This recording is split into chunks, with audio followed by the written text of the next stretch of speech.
தூத்துக்குடி மாவட்டத்தில் உள்ள திருச்செந்தூர் சுப்பிரமணிய சுவாமி கோவிலின் யானையான தெய்வானை அதிகரித்து வரும் கோடை வெயிலின் தாக்கத்திலிருந்து தப்பிக்க சரவண பொய்கை நீச்சல் குளத்தில் ஆனந்த குளியல் போட்டது பக்தர்களை மகிழ்ச்சியில் ஆழ்த்தியுள்ளது.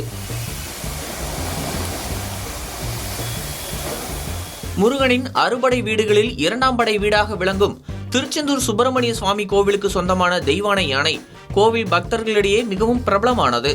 தற்போது தென் மாவட்டங்களின் வெயிலின் தாக்கம் நாளுக்கு நாள் அதிகரித்து வரும் நிலையில் யானைக்கு சிறப்பு குளியல் ஏற்பாடு செய்யப்பட்டது.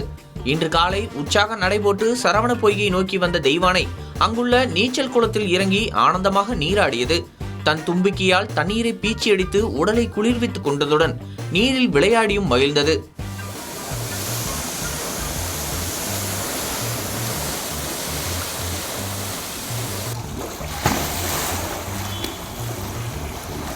அதன் பின்னர் ஷவர் அமைக்கப்பட்டிருந்த மேடையில் காலை வைத்து விளையாடிய தெய்வானையின் குறும்புகள் அனைவரையும் கவர்ந்தன. அப்போது அந்த வழியாக சென்ற பக்தர்கள் மற்றும் சுற்றுலா பயணிகள் இந்த காட்சியை கண்டு ரசித்தனர். கோடை வெப்பத்தின் தாக்கத்தை குறைக்கும் வகையில் யானைக்கு இந்த சிறப்பு குளியல் ஏற்பாடு செய்யப்பட்டதாக கோவில் நிர்வாகம் தெரிவித்துள்ளது. தெய்வானையின் இந்த ஆனந்த குளியல் காட்சி பக்தர்களிடையே மகிழ்ச்சியை ஏற்படுத்தியுள்ளது.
ஒரு லேட்டா